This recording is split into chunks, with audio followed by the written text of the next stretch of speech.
What's up, everybody? All right, let's wait for it to come alive. Oh, YouTube's coming alive quick. Rockfin, where you at? Are you awake? Twitter's always awake first. You guys know the drill. Twitter is always awake first. But let's see here. YouTube, you making it? Up, YouTube is awake. YouTube is awake. Good morning, YouTube. Good to see you. Rockfin is awake too. Ooh, it was neck and neck. It was really neck and neck there. All right. What's up, everybody? Good afternoon to everybody, because we're a little bit later. My guest had some travel obligations, so we switched things around a little bit. But what's up, everybody? Welcome to Get Your News On with Ron. This is the interview portion for the week where we interview a guest, and I'm super excited to talk to this guy. I first crossed paths with him a couple years ago. And I'm happy to reconnect with him here. But first, shout out to everyone who helps make this show possible. Our friends over at Indie Left. Indie Left is a place to find a bunch of the content creators you know and love. They curate a list of streamers and articles. They update it twice a day. Go there and find out everything they got going on. Subscribe to their Discord, independentleft.media. All right, my guest today is a labor reporter. He's a fellow Pittsburgh guy like me, and he's a labor reporter who is the founder of Payday Report, and we're going to talk everything labor. He's at the airport right now getting ready to go cover some stuff. So please welcome to the show, Mr. Mike Elk. What's up, Mike? Hey, it's great to be on the show here from the airport. I'm getting ready to fly out to Montana here. A lot of exciting stuff happening out there. You're having in some of these areas where you have the national parks around Bozeman, these sort of places. The average one-bedroom apartment in Bozeman, Montana now goes for $1,700 a month. Wow. Because of Airbnb and because of all the second homes there, right? And, it's a big ski area there and it's close to the national parks. So you're having a lot of organizing of restaurant workers. You're also having a lot of organizing of park guides occurring right now, particularly park guides, and the whole industry in the parks got hit really hard at the beginning of the pandemic. And so there's a lot of exciting stuff going on there that hasn't happened out there. We at Payday Report, our motto is covering labor in news deserts. And certainly when you get out into some of these rural areas in Montana and Wyoming and Idaho, it gets very, very rural. And, there's not a lot of media coverage out there. So we hope to be able to go out there and shine a light on some of this stuff. We're fortunate the trip is going to be sponsored by a group called Labor Lab. And Labor Lab is a group that now tracks union busters across the country. And with organized labor on the march, we're seeing union busters going to high gear. More than 70 anti-union campaigns they've tracked have been launched so far this year. So union busters are out there, and they're trying to fight back. And we're in a moment here where, we run a strike tracker at Payday Report. We've tracked 1,800 strikes at the beginning of the pandemic nearly 2 years ago. Employers know that workers are on the march. 25% of Americans quit their jobs in 2021, what was dubbed the Great Resignation. We saw a significant increase in power for workers over the past couple of years. From site daily union elections on Twitter shows that the number of union elections petitions has doubled in the month of January compared to the year before. So workers are on the march, and after being really sick with COVID for about 2 months, and still struggling somewhat with long COVID and the brain fog and the fatigue and needing to take naps, I'm excited to get back out on the road, and it's making me feel a lot more energetic. How long have you been dealing with long COVID side effects? About 2.5 months now. It's been getting better, but it's uneven, because if you catch like a little cold, you can have a big regression, and it's just.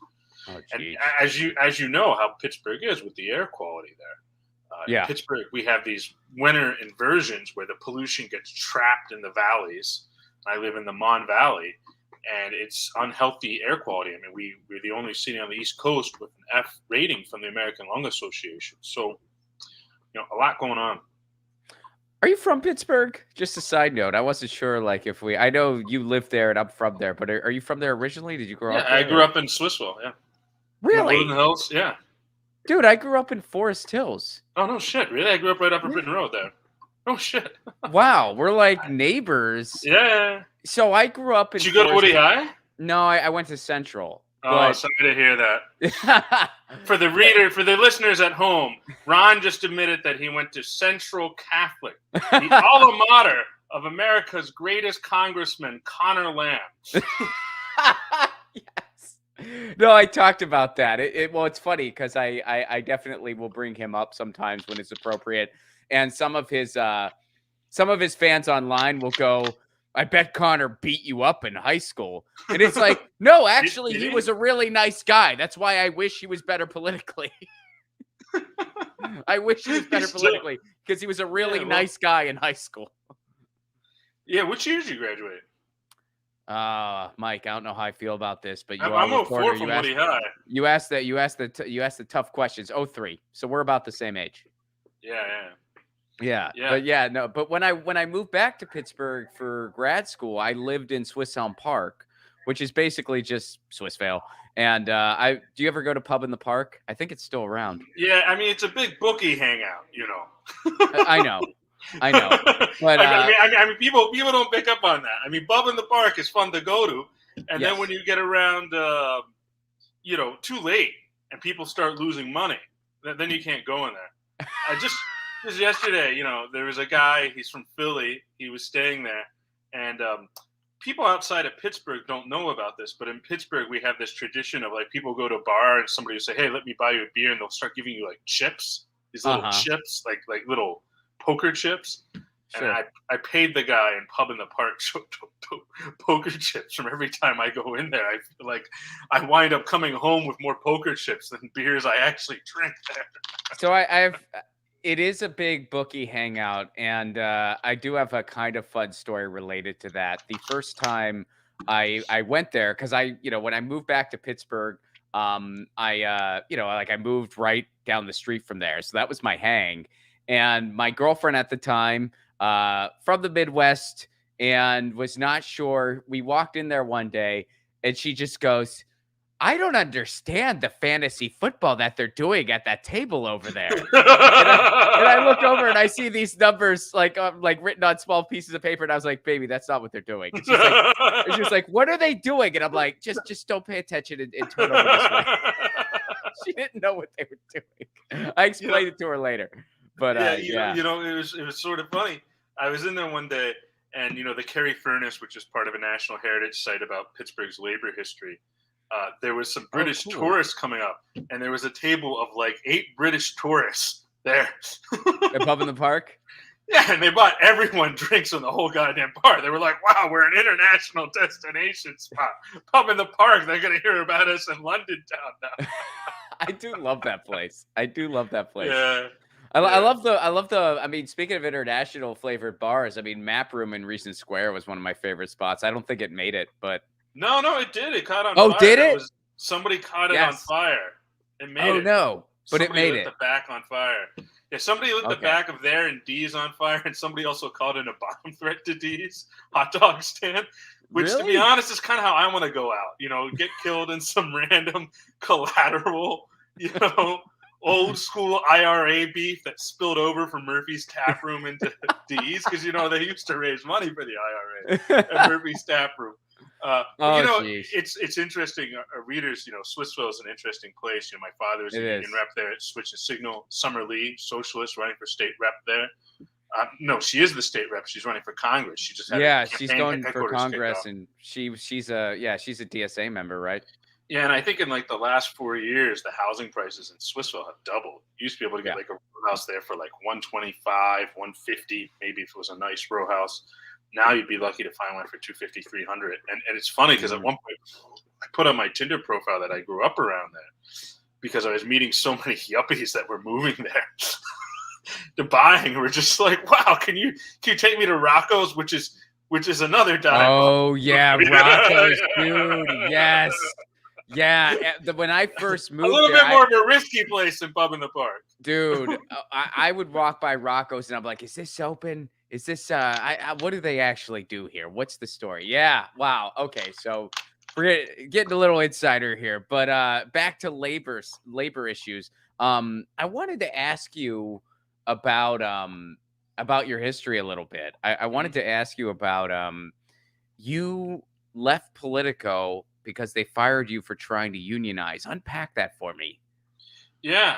Well, no, it's been longer than that. It's been almost 7 years now. Okay. Um, it's coming up on 7 years this August. I was illegally fired for union organizing at Politico, and this was before Gawker unionized. This was about 6 months before Gawker unionized. And at the time, I was doing it as a protest move because I had been laid off at a left-wing magazine, and then had needed to find a job. And one day I get a phone call from Tim Noah over at Politico, which was bizarre, saying, "Hey, how would you like to come work at Politico? Why don't you come down and talk to us?" I kind of thought they were joking, but they offered to take me out for lunch, so I went down there, and they offered me a job, and I needed to pay rent, so we had a marriage of convenience there, and I really disliked it. I really disliked the corporate style, the way of looking down at workers almost. I think that they have in the corporate media. I mean, I was glad I spent some time there because it helped me understand how those kind of places work and how we can help improve the media system.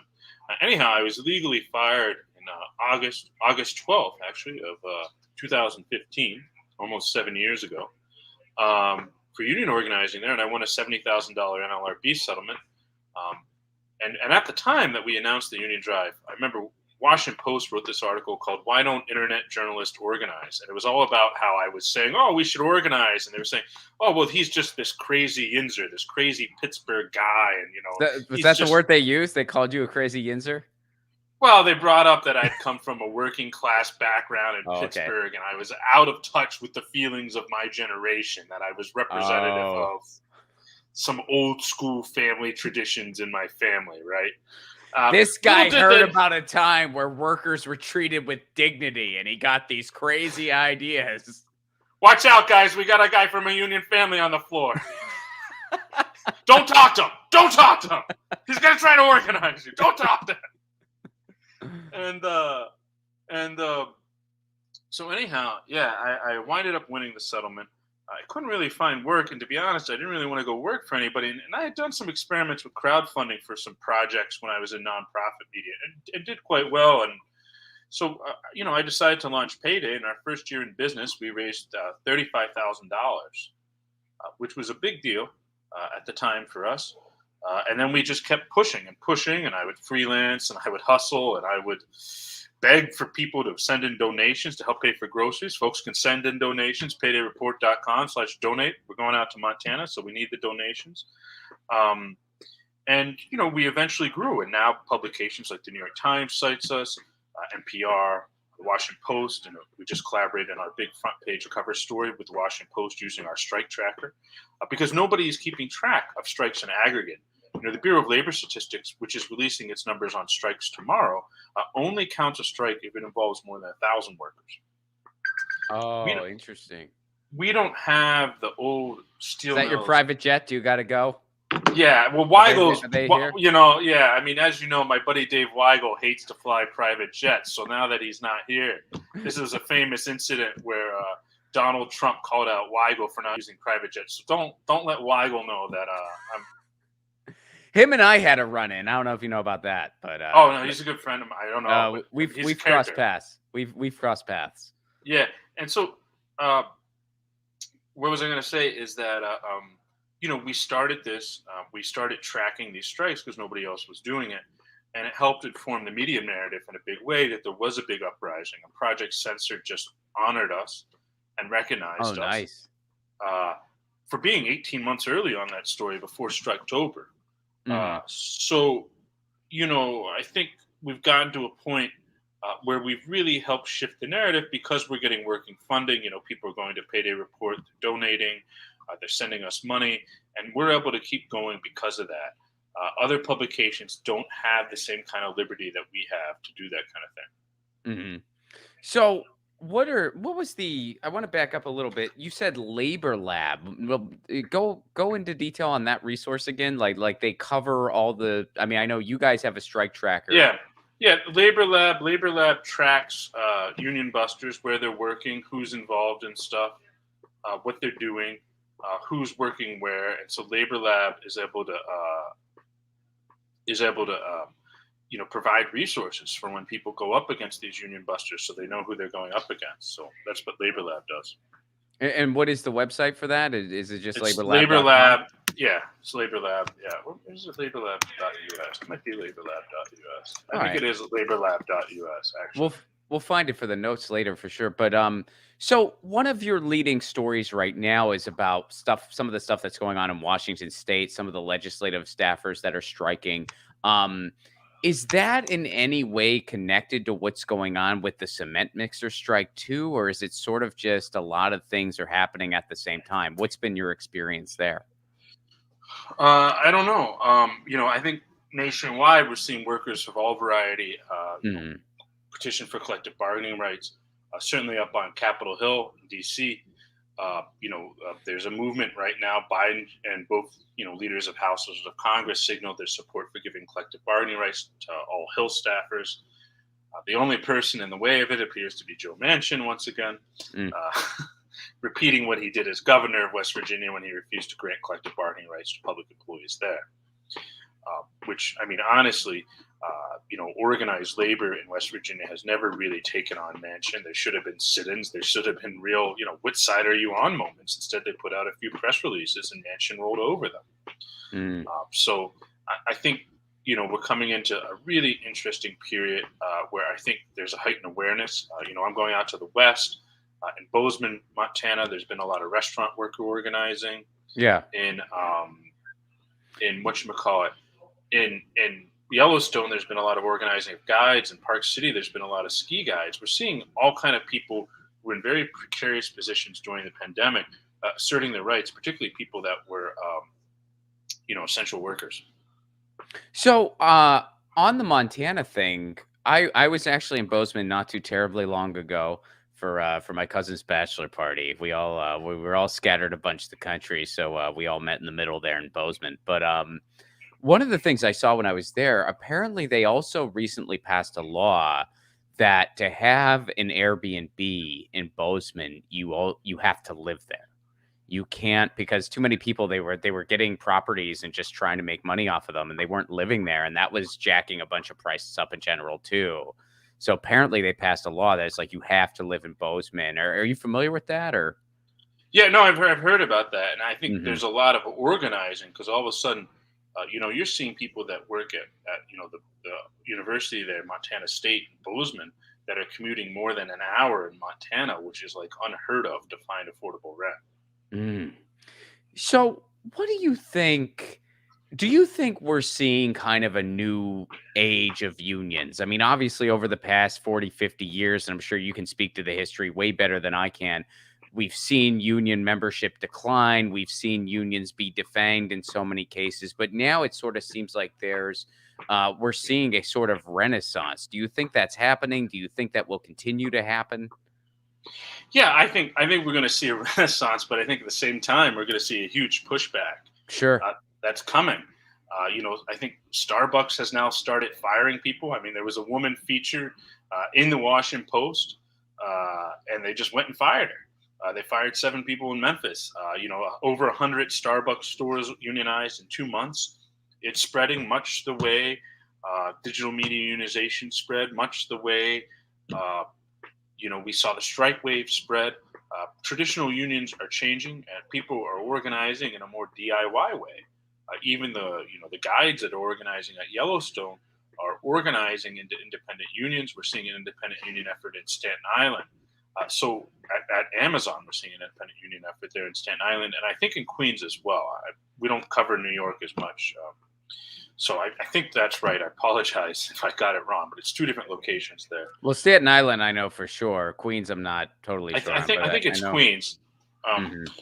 I think it's called like the JFK facility. I could be wrong about that. I mean, that's what's hard about being a labor reporter. You got to keep track of all these factories, all Yeah, these there's a lot. workplaces.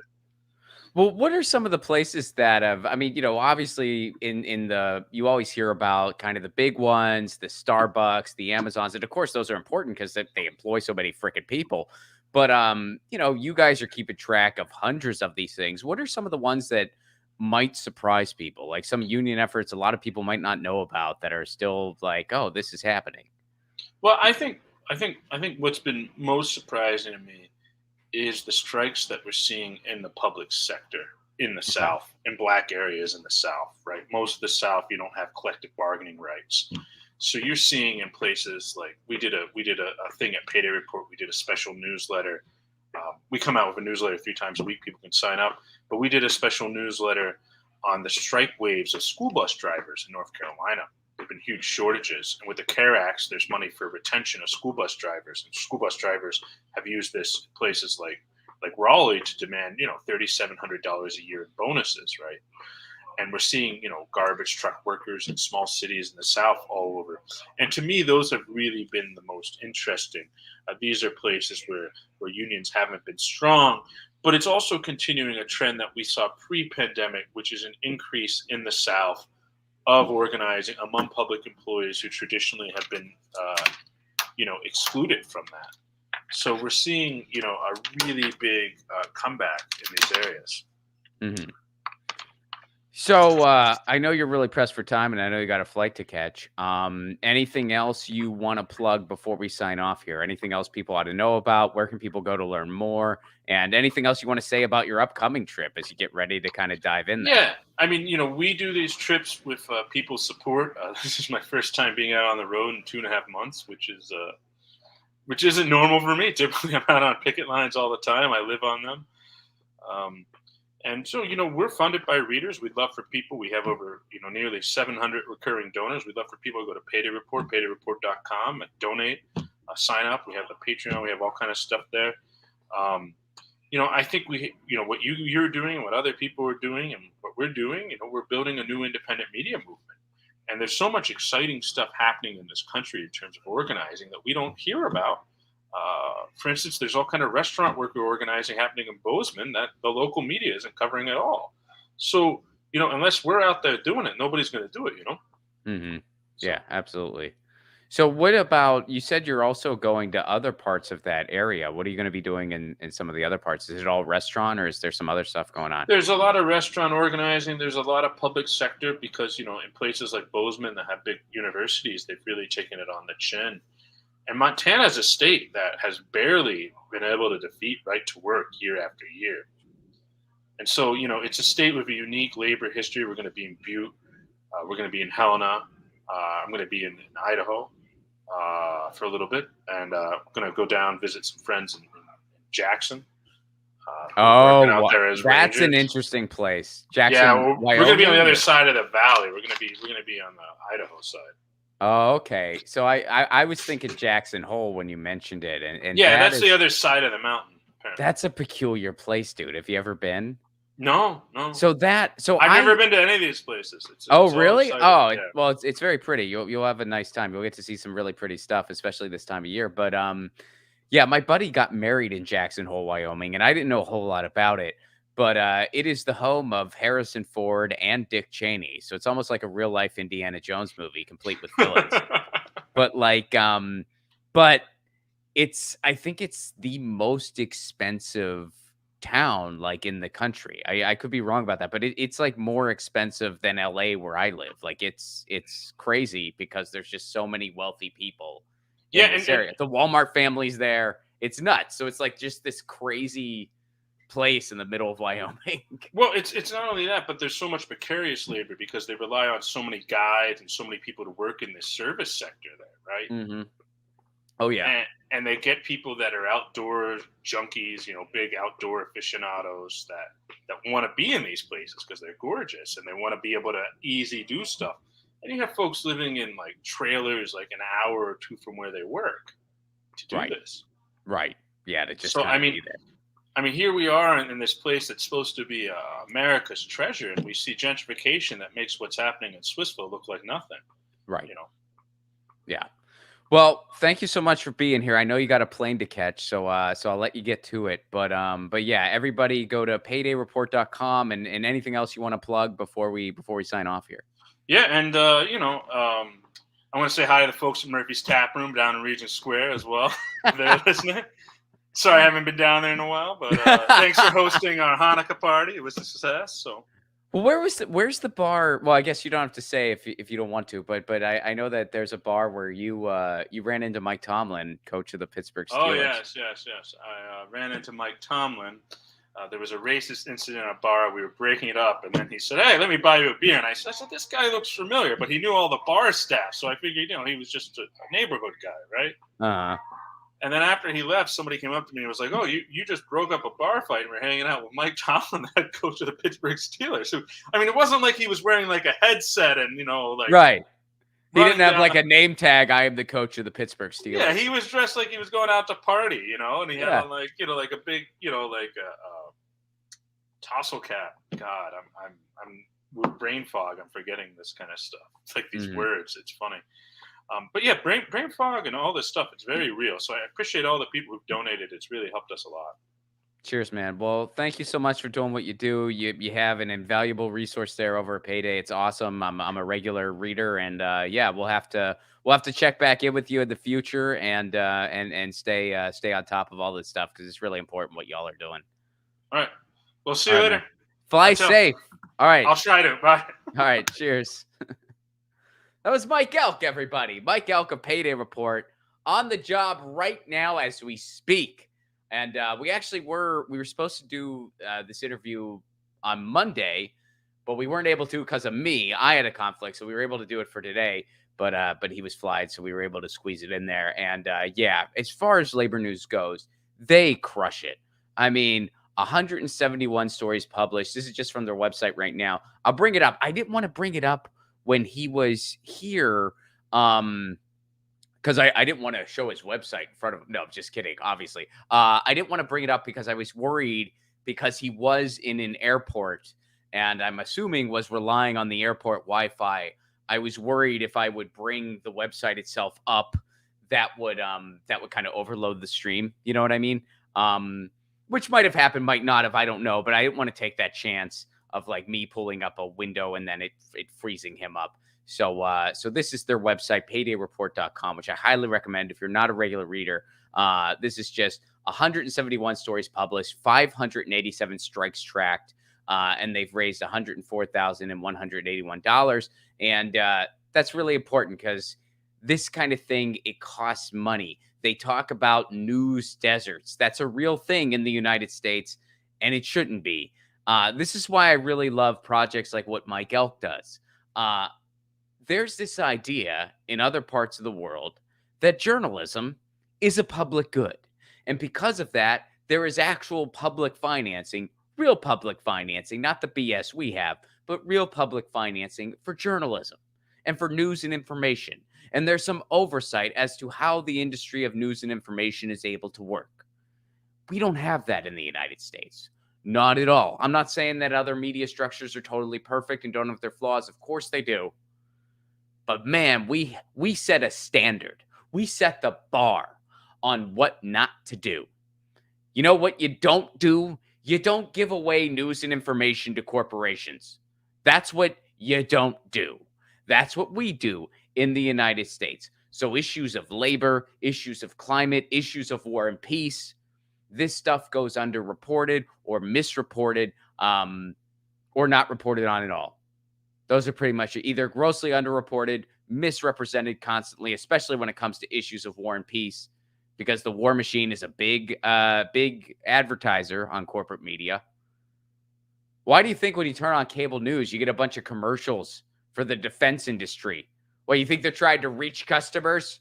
We're just trying to reach people in the market for a new tank.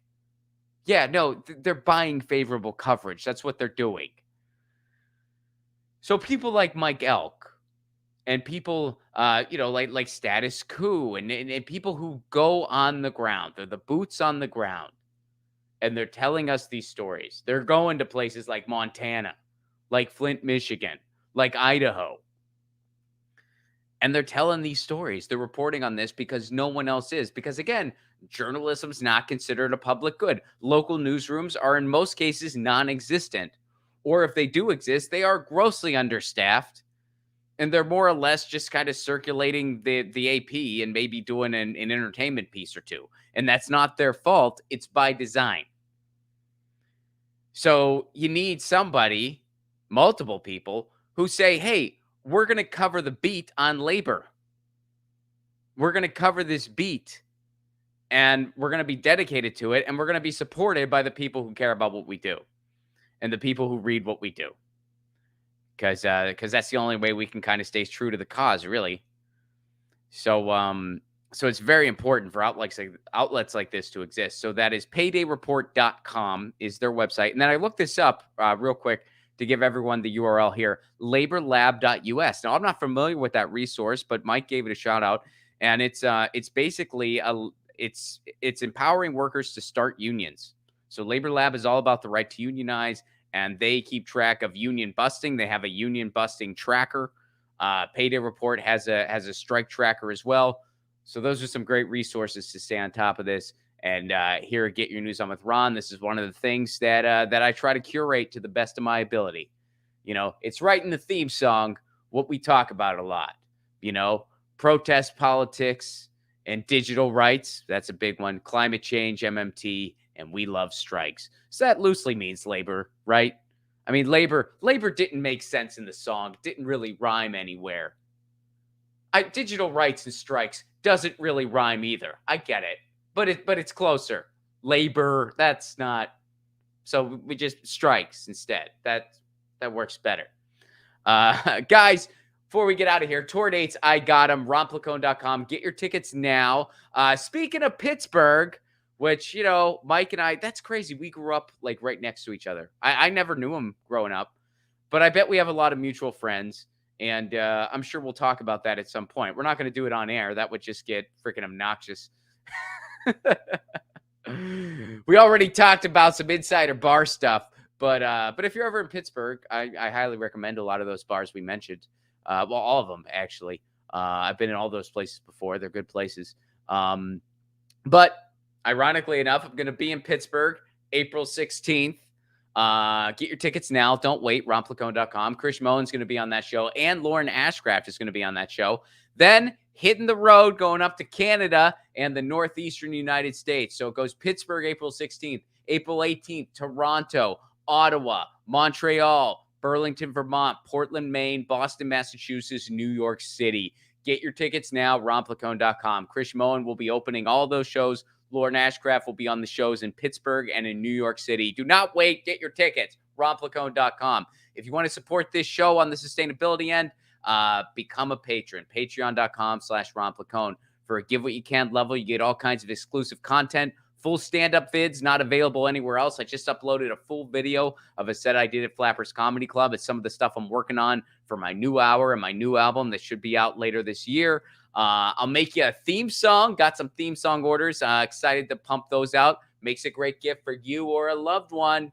It's romantic, right? A personalized theme song. How could you not? Patreon.com/RonPlacone. All that can be yours for a give what you can level. I do not have tiers on my Patreon. It is just give what you can. $5 is just the suggested amount because you had to fill in something on Patreon. That's the way the settings work. But you can give whatever you're comfortable with, whether it's less than that, more than that, whatever. And everyone gets all the same stuff. No matter what you give, everyone gets all the same stuff. Patreon.com/RonPlacone. Your support goes a very, very long way. Guys, thanks for being here. Shout out to Mike. Check it out again, paydayreport.com. And that's laborlab.us. I'm gonna dive into that more. I'm not as familiar with that one, but I'm looking forward to diving in there. We'll be back on Thursday with the headline stream for the week, and there's going to be a lot to talk about. There's a lot of news that we're going to be covering on Thursday. A lot of labor news, actually, that we're going to be covering on Thursday, and some other kind of news and some announcements that I'm going to need to make pertaining to some of the things going on right now. For sure, that's a very vague plug, is it not? But tune in Thursday. We'll be back at our regular time on Thursday. We had to tweak the times because of Mike traveling today. But we'll be back at our regular time on Thursday, 2 p.m. Eastern, 11 a.m. Pacific, right here on YouTube, Twitter, Rockfan, wherever you get this show, or the audio podcast later. Wherever you get it, we'll be back. Same time, same channel. And in the meantime, you know the drill. Lucy, she says meow. I say peace. Peace.